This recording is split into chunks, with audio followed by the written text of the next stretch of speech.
Build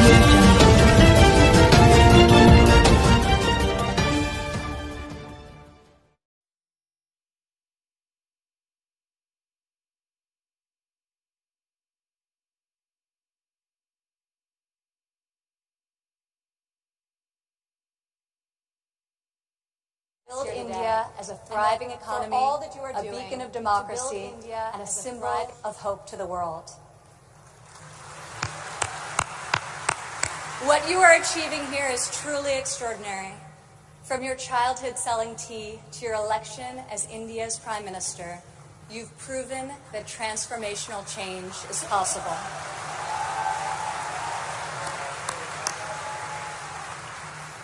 And now you are bringing that promise to hundreds of millions of people across your country.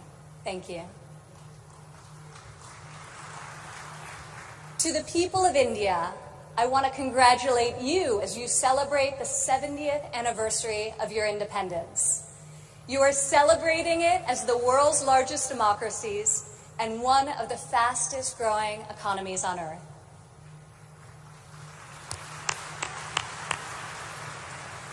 Through your own enterprise, entrepreneurship, and hard work, the people of India have lifted more than 130 million citizens out of poverty. A remarkable improvement, and one I know will only continue to grow under the leadership of Prime Minister Modi. All of you are helping India's middle class reach its goal of nearly 500 million people by 2030. You have opened new universities across the country. Your doctors and scientists are discovering medical cures and life-saving technologies. Your engineers and your architects have built modern wonders that grace your skies. And Indian spacecraft have traveled to the moon and to Mars. The people of India inspire us all.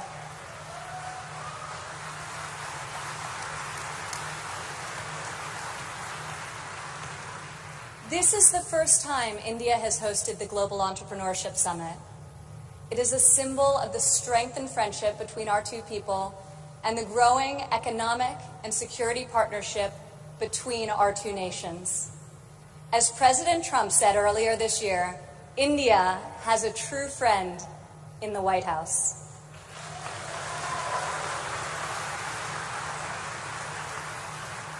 I would like to thank the State Department for co-hosting this incredible gathering. I would also like to thank Governor Narasimhan and all elected Indian officials who are here with us tonight for welcoming us to your beautiful country. Thank you. It's incredible to be in this ancient city brimming with transformative technology. Now, your tech centers may even outshine your world-famous biryani. Maybe. CEOs like Microsoft's Satya Nadella went to school right here in Hyderabad.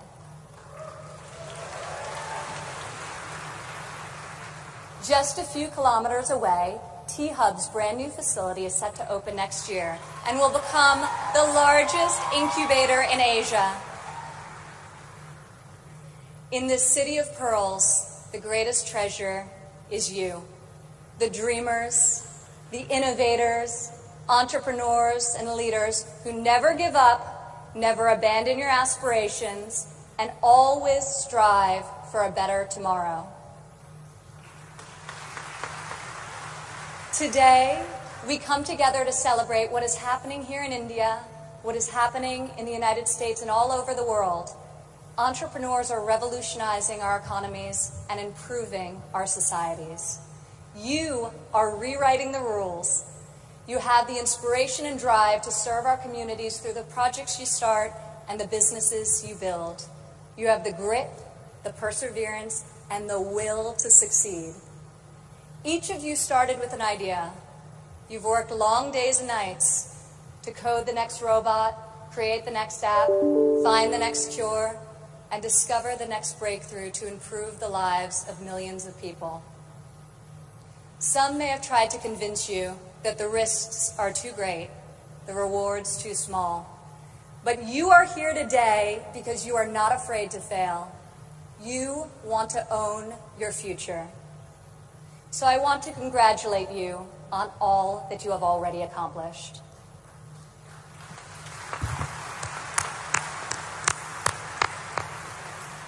And I especially want to congratulate the women entrepreneurs here with us today.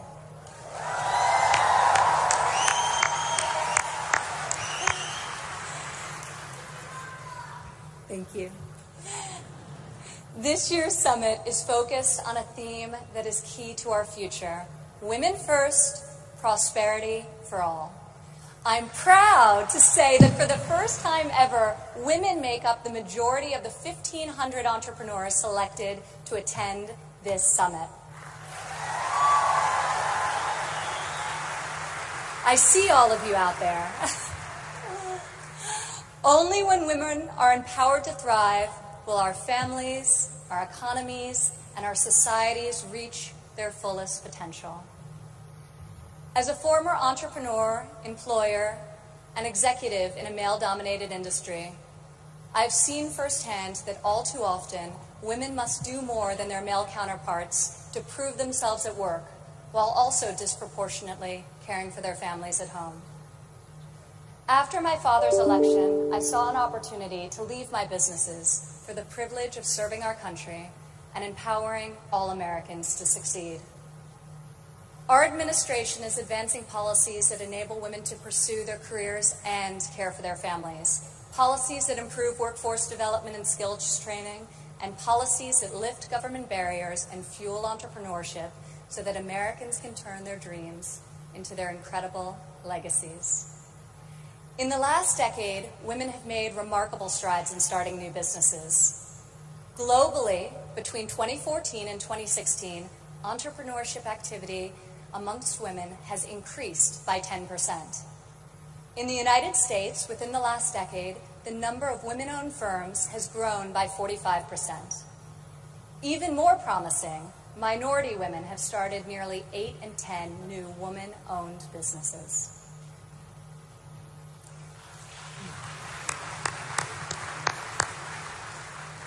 Today, more than 11 million women in the United States own businesses. They employ nearly 9 million workers and generate over $1 trillion in revenue.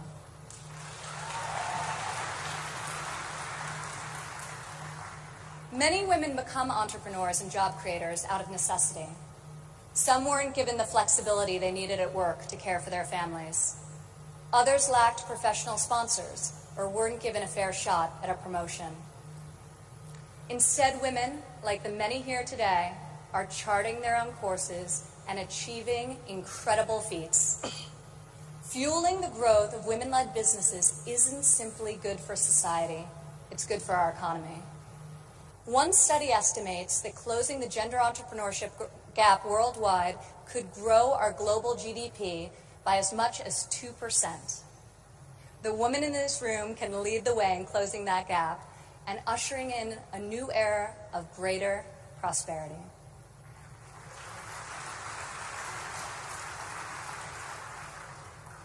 Yet despite the soaring rate of female entrepreneurs, women still face steep obstacles to starting, owning, and growing their businesses. We must ensure women entrepreneurs have access to capital, access to networks and mentors, and access to equitable laws. In developing countries, 70% of women-owned small and medium-sized businesses are denied access to capital. The result has been a nearly $300 billion annual credit deficit for women entrepreneurs in the developing world. In the United States, a Harvard Business Review report found that investors ask men questions about their potential for gains, whereas they ask women questions about their potential for loss. This could in part explain why women entrepreneurs received less than 3% of venture capital funding in 2016. We are working hard to reverse this trend. The U.S. Small Business Administration, for example, increased lending to women by over $500 million this year alone.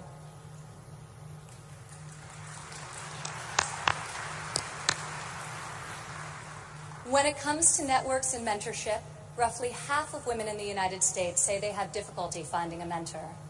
Yet mentorship is critical to success, as each of you knows. entrepreneurs need professional guidance to help them start and grow their business. In the United States, we are fostering mentorship through programs such as SCORE, a nationwide initiative where successful men and women coach those who want to become their own CEOs. And when it comes to equitable laws, while many developed and developing countries have made tremendous strides, there is still much work to be done. In some countries, women are not allowed to own property, travel freely, or work without the consent of their husbands. In even more countries, the cultural and family pressure is so great that women do not feel the freedom to work outside of the home. Our administration is striving to promote greater opportunity for women around the world, both through our domestic reforms and our international initiatives. This summer at the G20 conference, the United States was a founding member of a bold new initiative with the World Bank, the Women Entrepreneur Finance Initiative, also known as WEFI.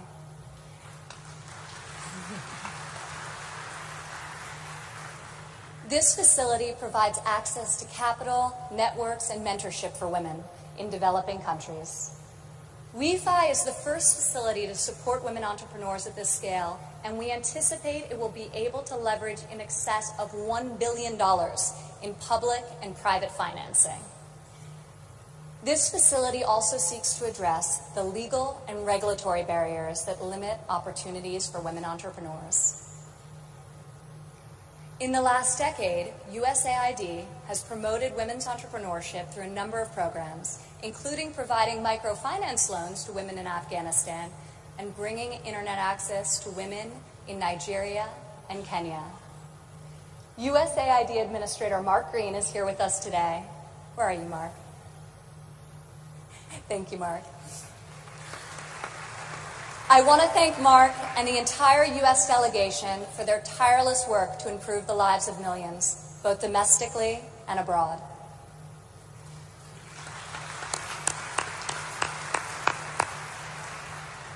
Further, as each and every one of you can attest, this summit is yet another powerful example of a U.S. initiative that connects entrepreneurs around the world with investors who believe in your mission and will champion your success.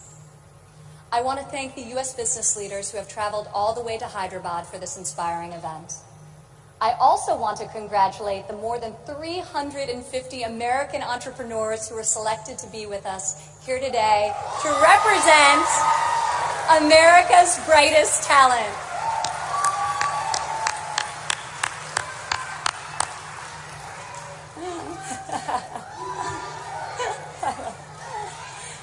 I think I found your section. Thank you. At home, our administration is committed to empowering women entrepreneurs through domestic reforms.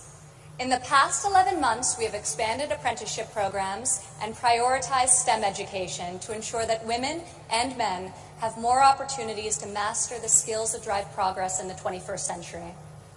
We have dramatically reduced job-crushing regulations, which disproportionately hurt entrepreneurs and small business owners. And we are laser-focused on passing long-overdue tax cuts. This will provide much-needed relief to working families and to businesses of all sizes. Also this year, for the first time ever, the President's budget included a proposal to establish a nationwide program for paid family leave. We are committed to supporting women and men who work both inside and outside of the home.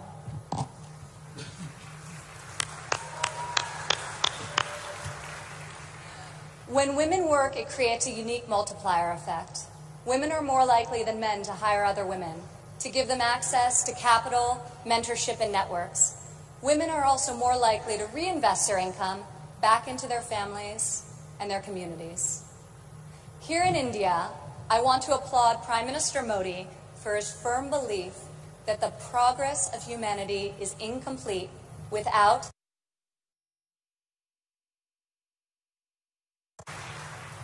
Just consider, if India closes the labor force gender gap by half, your economy could grow by over $150 billion in the next 3 years. As we kick off this 3-day summit, I encourage everyone here to come together, learn from each other, and find new ways to lift barriers in our society so that women are free to innovate, empowered to succeed, and able to leave our children a brighter future. As we strive for change, we must never forget that the best hope for our future is far greater than any single government policy. The source of our success is found in the spirit, the drive, and the talent of our people. Here with us today from San Francisco is Dara Dotz. Dara spent over a decade working in underserved communities around the world. She witnessed firsthand that many times people need very simple items: a bucket for carrying water, a splint to treat an injury, a part to fix a generator. Dara co-founded Field Ready to provide life-saving supplies through 3D printing. Today, Dara's company responds to disasters all over the world and delivers humanitarian aid with cutting-edge technology. Through her innovative solutions, Dara is saving lives and bringing hope to thousands of communities. Thank you, Dara. Please stand up, Dara.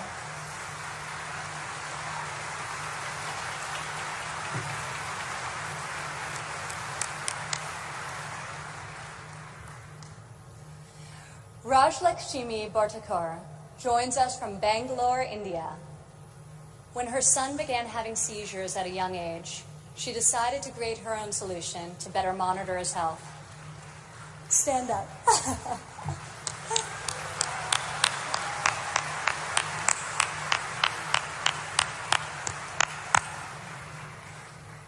She invented a smart glove that predicts, manages, and detects different diseases and disorders using artificial intelligence. Now her company, Terra Blue, aims to make specialty healthcare accessible in even the most remote places in India. Rajlakshmi, your courage and determination is truly remarkable. Congratulations. Thank you.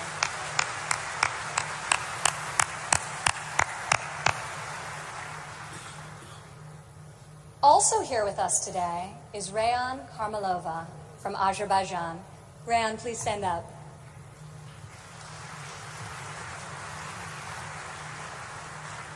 You all won't believe this, but Rayan is just 15 years old. But that has not stopped her from founding a company that harvests energy from rainwater. Rayan has a powerful motto: light up one house at a time. Rayan, each home you light up is illuminating the world. We are inspired by your brilliance and your hard work. Thank you.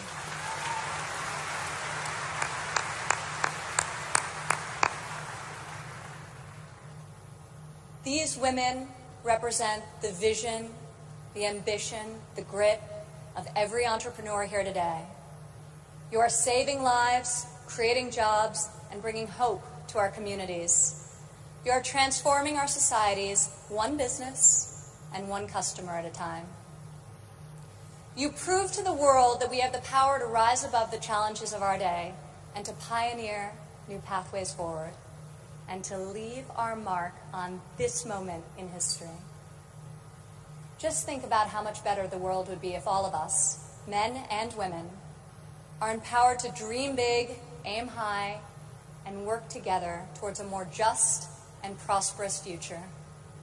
A future where mothers and fathers can work hard to build a better life for their families, where boys and girls can go to school, discover their talents, and pursue their ambitions, and where people of all nations can live and work together in dignity and in peace. This is a future we can, will, and must build together. And this is the promise of the visionaries gathered in this room today. Thank you.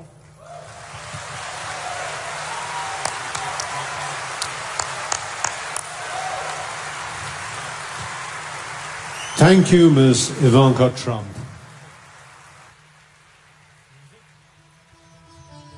ఏంటండి video నచ్చిందా? అయితే ఓ like వేసుకోండి, లేదంటే ఓ comment చేయండి. ఎప్పటికప్పుడు మా videos చూడాలంటే subscribe చేసుకోండి.